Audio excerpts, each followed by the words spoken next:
You're listening to episode 13 of the Women's Fitness Podcast with Kelly Bakewell PT and Izzy Lawrence. The information in this podcast should not be taken instead of medical advice. We are not doctors, just passionate about fitness, progress and feeling good. You can find out more about us at womensfitnesspodcast.com, but for now, time for some real talk about the mess, stress and silliness that will get you achieving your goals. Last week, we talked about positivity. Woo! And this week we're going to talk about confidence. Oh my god. Right, okay, before we begin anything, me and Simon worked out something which is mad. We were trying to work out how to spell blancmange without looking. Oh, that's hard. Exactly. Blancmange has got an N in it, but not where you think. Well, it's got one there too. But it's literally got an N in the first bit. Blancmange. Blun. B-L-U-N. No, B-L-A-N-C. That's blanc. Exactly. It's blank. It's literally blanc mange, but it's French, so it's blancmange. Oh, so it sounds fancy. It's white. Blanc mange. White eating. So that's amusing. I find it wobbles a bit too much. Oh. Totally off topic anyway. Yeah. Have you been watching Blue Planet? No, is it good? good? Oh my god, everyone has to watch Blue Planet. Because I honestly didn't think I would care about fish. Unless you were eating them. Well, yeah. If the protein and fat and macros and things you care I mean, I about. appreciate a fish, but I'm not really a carer of fish. Okay.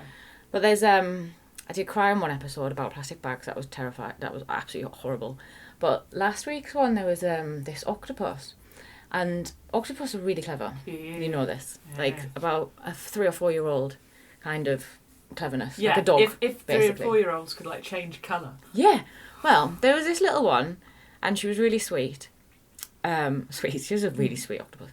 And this shark came and she basically just collected all these shells, just hid herself, put them all over herself, and then eventually the shark like knocked it over, found her, and attacked her. So she basically just covered all his gills and stuck her tentacles in his gills, so he couldn't move. That's what they teach us to do in jitsu. Yeah. Is put your fist in where people don't want it. Yeah. There's a horrible way of disarming bottles, which involves pushing into that bit of your throat. What's it called? Your clavicle. No, it's above the clavicle. Yeah, because your clavicle's there. It's like just above the sternum and the trachea. Yeah, you just basically if you push there hard enough, people let go of things. That is. I was at Jitsu in Oxford on Monday, and they basically were just like, yeah, just put his head through the floor. Yeah. Yeah, and you're just like, okay. Yeah, just smash that through the floor. It's 2-man attack, so you've got 2 fully grown men coming at you with 2 knives. Sweet. They are blunt knives. Good. But they're coming at you at the same time, and you're just like... Just imagine they're spoons. Exactly. No, I literally imagine the whole thing as dancing. I do not think about this as actual fighting. Weaponry. Well, yeah. I mean, it is a bit of a dance, isn't it? Yeah, that's how I... Yeah.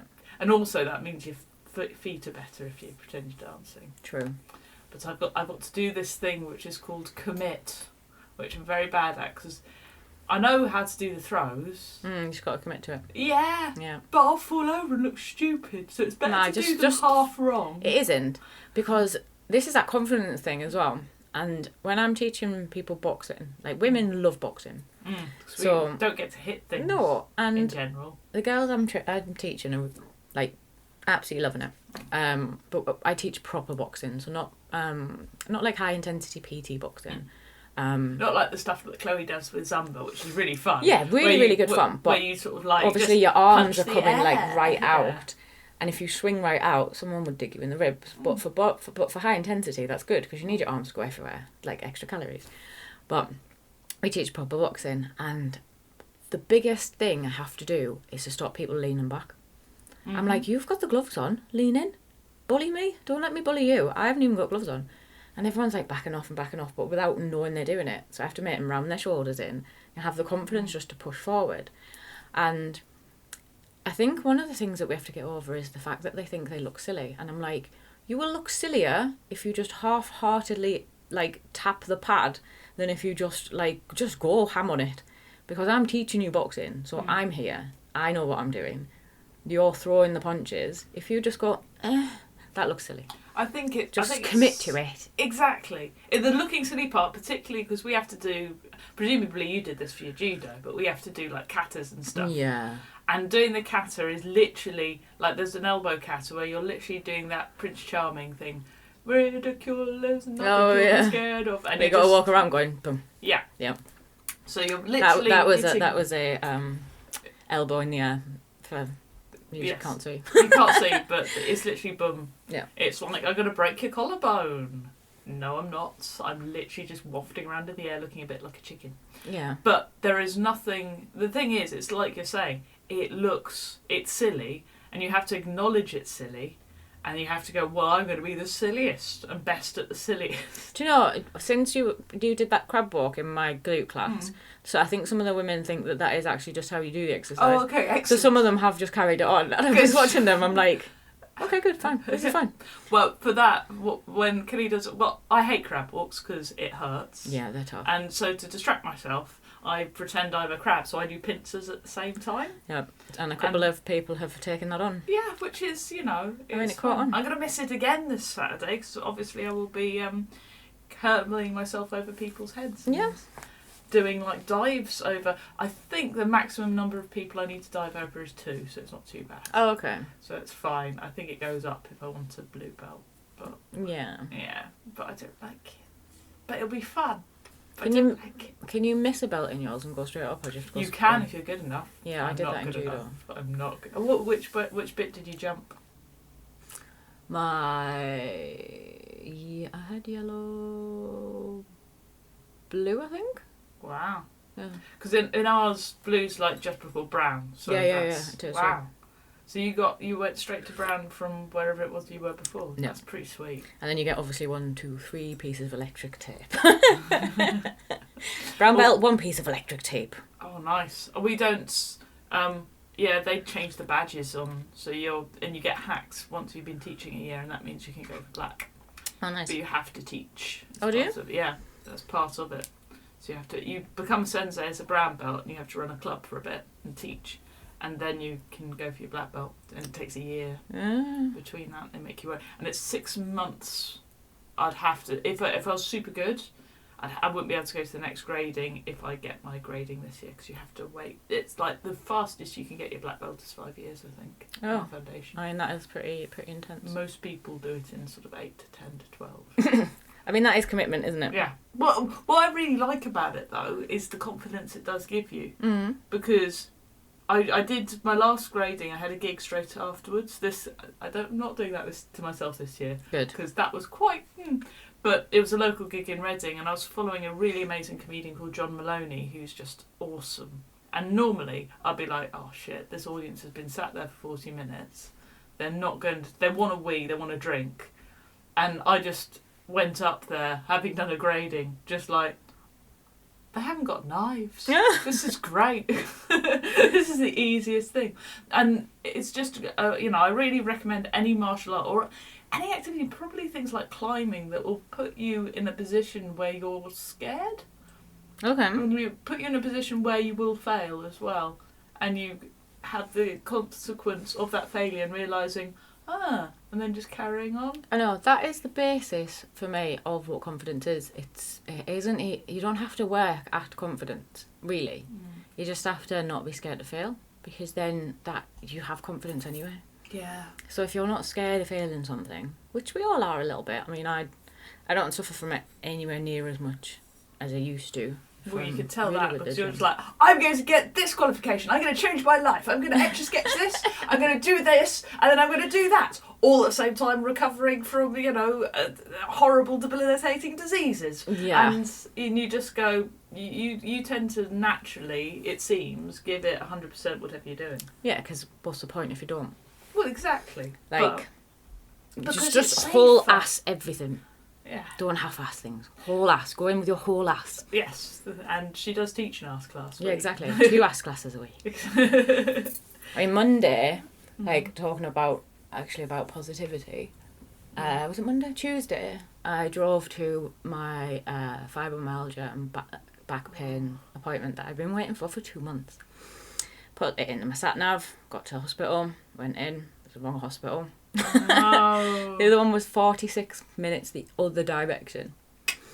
So then I drove back into Reading. That was about an hour in the car. And now I have to wait another 2 months for my appointment on the 19th. My other half broke my car for like 3 days because he got me a new key fob and then smashed the chip accidentally. Oh, no. That was hilarious. But I'd been like really, really excited about this appointment because I've been in like a lot of pain. I was in the doctor's on Monday and I sat down and he went, "So, how are you?" I went, "I think I'm dying."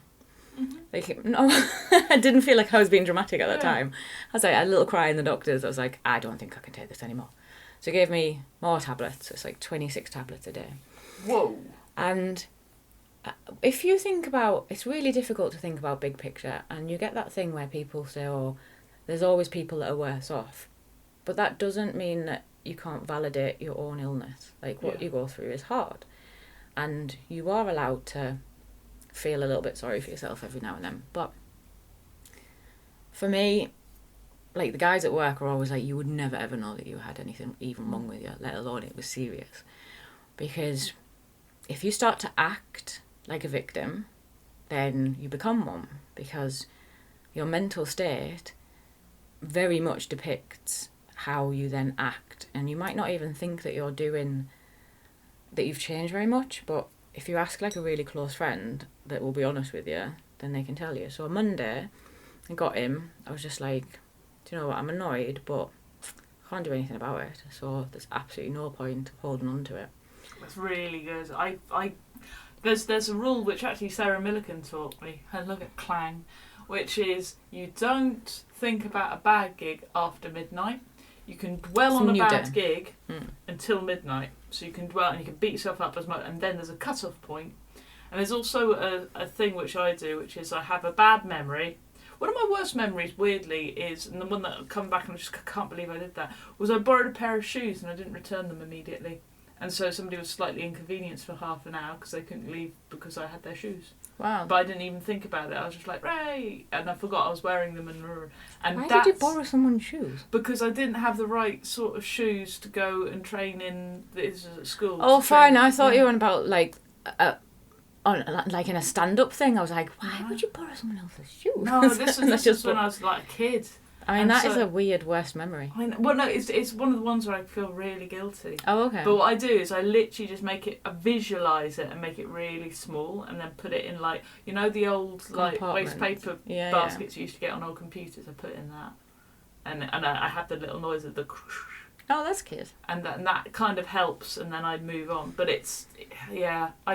I think this, you know, you could say it's putting on a front sometimes, but on the other hand, it is actually dealing with it, because you've got, like, I know everyone always says like time go, like, all about you're on this earth for blah blah blah amount of years, blah blah blah. But seriously, do you want to spend the next like 20 or 30 years looking back and thinking, oh, I feel bad about that, I wish I'd have done that, that was a really bad day? Or do you just want to get on and do the next day and do your best on that day? You can learn from your mistakes and things that have gone wrong, definitely, but don't hold on to them. Like, I tend to let myself feel the feeling and then just let it go. Yeah. So if I'm angry, I get really, really angry, and then I just go, it's gone. That's cool. Because if you hide it down, it'll come back worse. You should bottle it up and then I used to randomly burst into tears for no reason. I think that's a good. Talking of like confidence, there's this amazing Jitsuko. She's a light blue belt, and this time last year she was a green belt, which is a good progression. Let's put it that way. And she, basically, because you get hit in the face in Jitsu, a little bit happens, and when we get hit in the face, you cry. Yeah. Okay. Some men cry, some men don't, but pretty much 100% of female Jitsuke, if you get hit on the nose, it's like a natural... That does give you tears. Exactly. Yeah. And the thing is, what happens is, she gets the tears, and she just carries on, and everything's fine. I get the tears, I'm like, this is really embarrassing, so I get a little bit redder, and so then everybody notices, and then I get, are you all right? And because everybody starts treating you like a victim, you get that that thing of going, no, actually, I can't stop crying now. Oh no. So this is the poshest crying I've ever heard. I get really posh and apologetic. It's like when kids fall over and the first thing you have to do is start laughing with them, and then they start laughing and they're like, oh no, this is fine. But then we don't do that when we're adults. No. We get like, everyone grows out of that. Yeah. Everyone's like, oh my God, you're fine, you're fine. Like, I literally walk away. I'm like, I'll talk to you in a minute. Yeah. Because I know that they will make me worse. And I'll hold on to that feeling. So I'll be like, no, I'm going to walk away. And it's fine to walk away, gather yourself, then face people again. You don't owe them something. Like, my other half does it to me all the time. Like, if I'm in a lot of pain, he'll be like, you alright? Tell me that you're alright. Can I do anything? You're alright. And obviously it comes from the best place. But I'm just like, I just need to deal with this for a second. Then I'll be fine.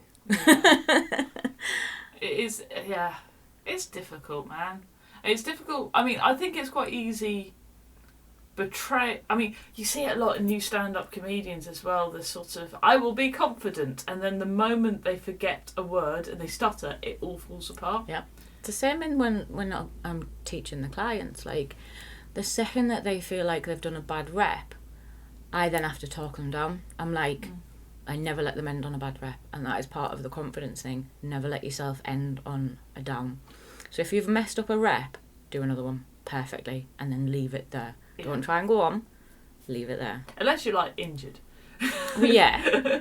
Unless you did it so badly, you like dropped it on yourself. Exactly. I think what was that? Well, I was just about to say, yeah. So last night I decided this is the most mature I've been in ages, because I could have gone to jiu-jitsu. Yeah. And I didn't go to jiu-jitsu because I had a really good session on Monday. I had a pretty good session on Tuesday, apart from the tears, but shut up. and the bruising. Oh my God, the bruising. But I had 2 really good sessions. Yeah, car alarm thinks so. And I thought, I've got a grading on Saturday. I know who's going to be there on Wednesday. And it is lovely guys, but big guys. And I've been to that session before, and it's not my confidence. And I've been really, really stiff in the last couple of weeks, like massively, like everything just going. What was it? The piriformis. Piriformis, yeah. That's been I've been having to do like lots of yoga. I've been doing all stretch twice a day, every day. Yeah, it's good, isn't it? It's very good. Because otherwise my back just goes. Yeah. I bought a massage chair from Amazon in the sale. It's a Homedics one, and I've had Homedics ones before, and this one was like 130 quid, and I've used it twice a day for the past like 4 days, and I feel pretty good actually. Nice. Not bad at all. Yeah. But I have to lay it on the floor and lay on it, because when it's on a seat, because my back's twisted, I can only feel it on the left hand side. I can't physically push like the other side, because then that side lifts up. So I have to lie on the floor just on a massage chair. I've been this sound since I've been using my little spiky ball. So I've got a little spiky ball which and then the instructions say what you've got to do is go stand against the wall and just I put that on the floor. Yeah, the thing is, you don't actually not supposed to roll it on it. No, you're just because you get hold that trigger on point, push as hard as you can on that trigger point, and then it'll finally release. Because they're like myofascial balls, myofascial foam rollers. I recommend everyone gets one. If you can't stretch, get one. Nobody stretches enough, and people just take it now that it's a given that their shoulders turn in, or they've got a bit of a bad back, or they've got this, they've got that. It's not normal. Yeah. So stretch. Even if you're at work, stretch. And the myofascial thing is your body's covered with fascia that kind of runs from under your chin all the way down the front. And fascia is like a thin layer of muscle, isn't it? Yeah, over the top of your normal muscle. It basically keeps everything in. Yeah. It's kind of I'm just trying to work out which bit of the chicken it is. I don't think it's the nice. So you know that white bit that's sometimes left on? Yeah. You know when they take the skin off and there's like that white filmy stuff? Yeah. Almost like that. And you've got the other ones from under your feet all the way up to the back of your head. And the one under your feet, if your back's really tight, you can roll the ball on your feet. Like press really hard, and then your back will release.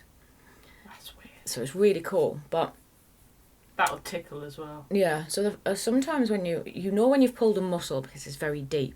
If you're aching, it's more than likely the fascia. If it's like an ache, pretty much everywhere. If you've pulled it, you know. If it's thumbs, you know. If it's just like a general ache, and if you get those kind of knots, that's generally like the fascia. And I think the more you exercise in general and the more you get used to the ways your body aches and hurts, you'll get more confident with, how to deal with it and what works for you. Yeah, I mean, that's why I teach the whole mind-muscle thing. So I spend all that time going through form, breathing. She makes us lie on the floor and wiggle our bottoms. Yeah. And just with kind of, like, I can activate any muscle, which does include, I can do a pec dance as well, the boys. I've always been able to do that. I don't know why. Yeah. I think as a kid I could do that, and then when I got boobs it became funny. Yeah. But that's like taking control of your body a little bit and just telling your muscles to do something. Because you should be able to do that. I can do that. If you work on it, you can do that. But I can only curl my lip one side and not the other. It's weird. Yeah, we're doing like really weird faces now. So the whole thing with the mind muscle is it gives you the confidence over your body. So you know it's going to do what you want. Your balance gets better. If you hurt yourself, you know exactly where it is. And when you think about a muscle or activate a muscle, you can activate it by thought and it'll work harder. And you get much more pump from it. Yeah. So I've started twitching all over now. Plus it's really cool. Like, it's just really cool to feel the exact muscles. So my clients absolutely love it when they get to the point when they start feeling those muscles. Because when I first start working out with people, I'm like, where do you feel this? They're like, I don't know. Because they have, like, they don't have that connection with their body. Now, if I say to someone, where are you feeling it? They're like, oh, right, my triceps. I'm like, good. And that's starting the mind muscle thing.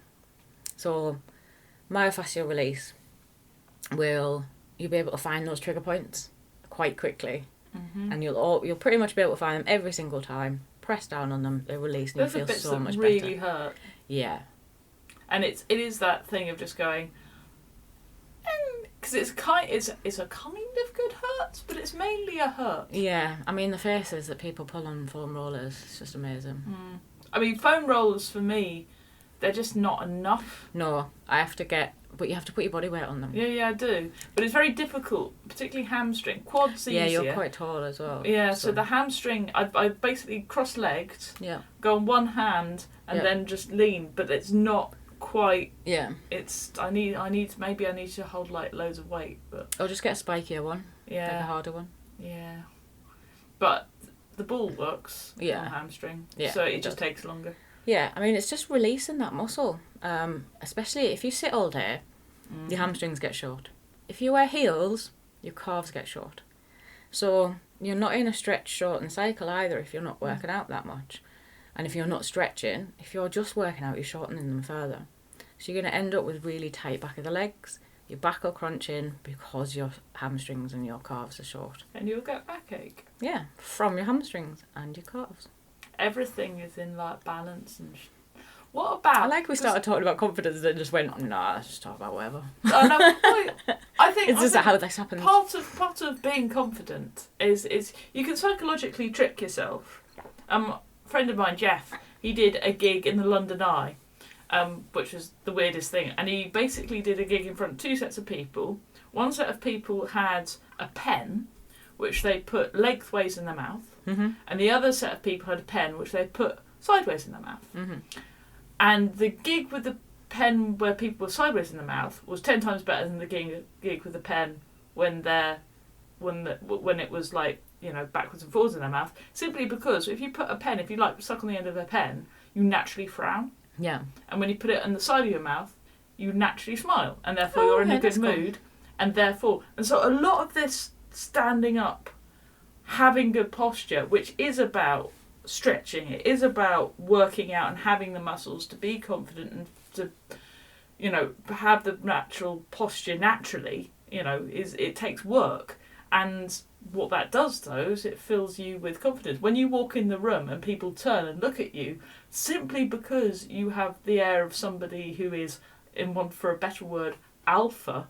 I am dramatic. You are very dramatic. Yeah, I tend to swish into places. Exactly, and you're tiny. I mean, let's face it. And it took me ages to work out how blooming tiny you are, because in my head, I'm really quite small. Everyone says that when they meet me. They're like, I look much taller on the internet, but I think that's the persona. But it's not even on the internet. It's like if I'm with you in the gym, we're just talking. I don't think of you as your height. Yeah. I think of you as near my height. Yeah. And then I were going, oh yeah, she's much more than me. Yeah. You know, it's a weird, but all that is, it's, with confidence and everything else. There are very small, like, I've got a sensei called Sensei Nem, and in my head, he's massive. But he isn't. He's absolutely tiny, which, makes his jitsu so exquisite. But it's simply because in my head, he's somebody I respect and is big. Yeah. He's important. And therefore, you do that. Like, I put up a picture of what I was wearing yesterday. The day before, I was kind of like, I had a dress, it had a cowl neck, so I just put it up and wore it as a hood. And then yesterday, I was like, no, I'm going to do mermaid. So I had mermaid leggings on. I then had a shark bait top on, and then I put some shorts on that had sequins all over. Can I just underline here that Kelly is, not a teenager. No, I'm not a 3-year-old that is allowed to dress herself. But I kind of dress like that because I dress however I feel on that day. And that also gives me confidence because I'm being totally true to who I am. I don't care what anyone thinks about the way I dress. I don't dress for occasion, necessarily where I'm going. I dress for how I feel, and that's a very different thing. So if I'm going on a night out and I feel like wearing like a ball gown, then I will wear a ball gown. And I won't care about the people looking at me because I'm being true to myself, and I'm confident because I'm dressed how I want to be. And I can see all the girls who are dressed how they don't want to be, and you can tell they're tottering about in their heels, they're pulling their dress down the whole time. Yeah. They don't look comfortable, so they stick out. And they stick out in a bad way. Yeah. Whereas somebody you notice them and you then feel sorry for them. Mm-hmm. Whereas if they were just dressed how they want, comfortably, confident, then they would stick out in a different way. You would notice them in a different way. Yeah. So. And you have people who wear, stuff that I would never wear in my life. You're just like, wow. And then you have people who look like they're trying. Yeah. And who look. I've worn. I made the mistake once. I decided I wear this dress, forgetting how short it was, and also deciding to wear suspenders, and then realising I was in the wrong company. I don't think that matters. You see, you wouldn't, but yeah. I think that's just me though. I've kind of always been a little bit like that. I mean, I did have a friend who came up to Edinburgh, and we went to Armstrong's, which is this amazing vintage shop in Edinburgh. And we went in and she saw a dressing gown. She was like, "Oh, I'll have that dressing gown." And it was like pink. Not really fluffy, but kind of that old fluffy. And it had started to bleach down one side. Yeah. And she put it on, put her jewellery on, tied it, and she was like, "This is a good dress." I was just like, it looked amazing on her. Yeah. If I'd have done it, I'd have been scary bag lady. Mm-hmm. But that's about finding your style is as much about confidence. Like, sometimes I'll be in the gym in like full gym shark, so I'll have a crop top on. I don't care. There's girls in the gym who have got like lovely little bellies on them and some like little like nice little handly bits. They don't and have they've got tattoos, though, so it's, no, but they've got crop tops on, and I'm like, you go girl. Yeah. Like, own it. Doesn't matter as long as you feel like confident and awesome. Wear it. Yeah. I mean, there is absolutely nothing wrong with whatever. I when I've been absolutely rake thing, I wouldn't wear a crop top because there's no, it's my belly, it's mine. Yeah. But on the other hand, in jiu-jitsu, I will just go, I'm just going to take my gi top off and change it in front of the boys. That's fine, because I think there's a thing of where you're confident and where you're not confident. Yeah. And I think everybody suffers a bit. You could take that confidence with you, and just like you said about when you're on stage, you sometimes pretend, or when you're in a competition, you sometimes pretend to be a different person, and you can project yourself into that. So, I think with me, the persona of Kelly Bakewell, like doing the pin-up modelling and the charity work and counselling, all that the whole helping other people has made me a much more rounded person. And I genuinely feel like, selfishly, weirdly, I get a lot out of it, like myself, even though I'm kind of giving back. It makes me just, I know, much rounder kind of fulfilled person. So then I don't seek like fulfillment from other people. Yeah. So I don't feel like I need their approval to complete me as a person, because I already have these other things that have kind of filled those little gaps. And I think what part of it is recognising that in yourself. For example, it's weird. I'm not particularly nervous about this jitsu grading, and it's not because I'm particularly good. It is simply because... But you keep saying that, I'm bothered about the fact you keep saying that you're not particularly good. Well, no. I'm not. Just simply because I know what good jitsu looks like. But so, are you good for your grade? Yeah, I'm all right. Well, for my there you grade, go then. But so you are good. Yeah, you stop saying that you are not good. Okay. Fine. Let's have an argument right now. Okay, all right then. Fine. I'm good, and Good. I think I should be able to get a purple belt. Fine. However, I'm not going in there going, I want a purple belt. I'm going in there going, I want to do some really good jitsu.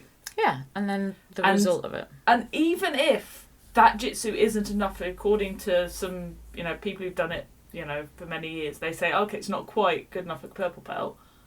You've done your best. Exactly. And doing your best and doing good stuff is no reflection on the world's judgment of you. No. It's just being happy. So I'm actually really looking forward to doing the 4 hours of jitsu and getting to the 2.5 hours and going, I'm really hungry and thirsty now.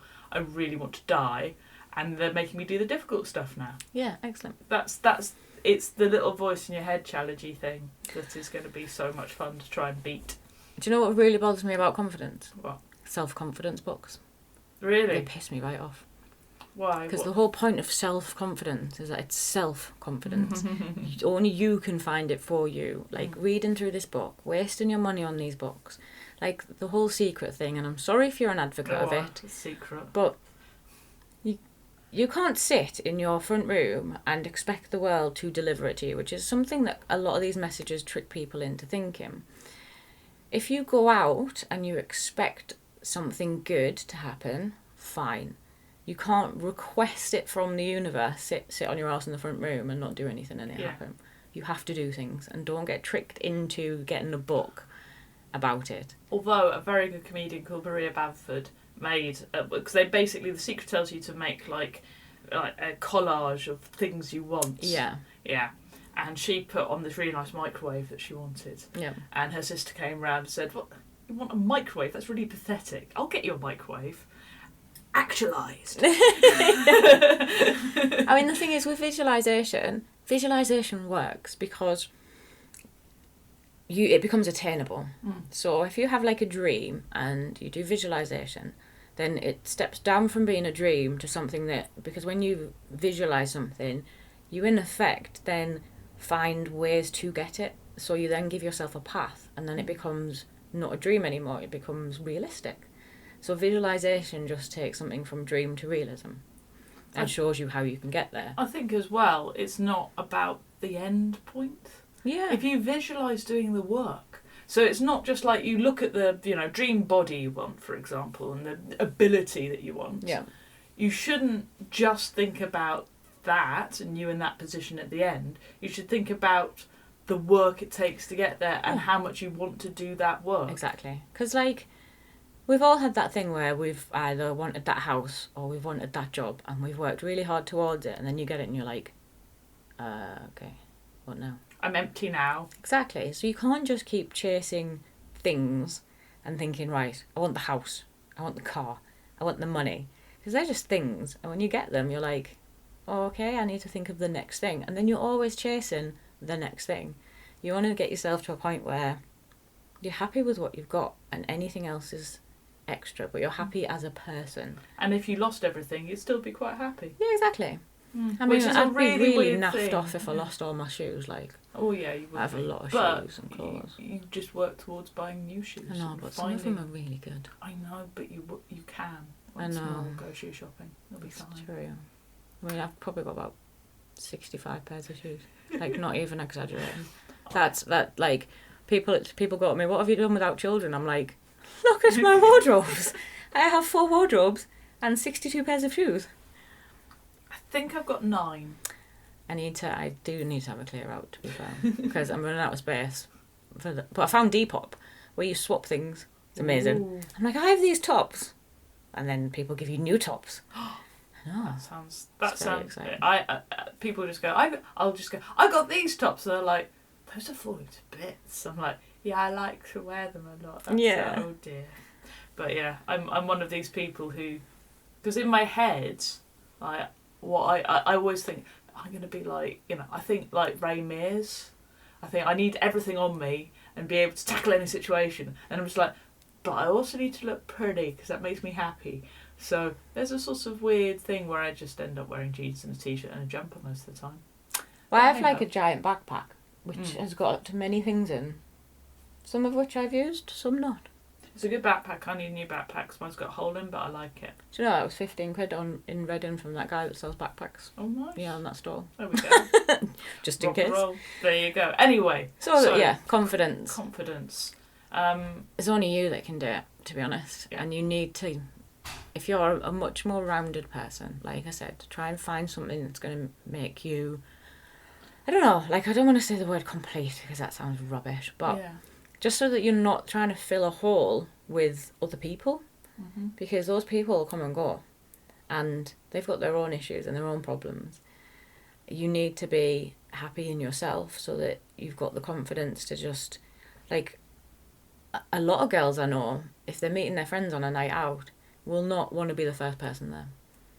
They'll wait outside, anything like that. I'll just walk in. I'm like, I'm going to walk in, I'm going to sit here, I'm going to probably have a drink.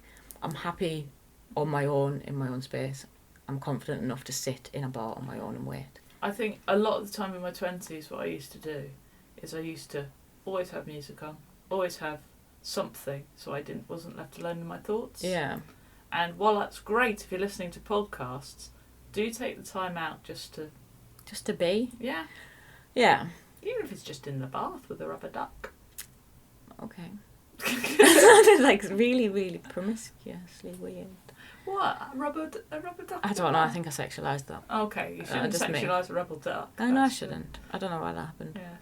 I'm not very well. I would say that just start with just little things. Don't try and make a giant step of completely changing your life. I mean, you can if you want. I mean, I do all the time. Yeah, you're a bit...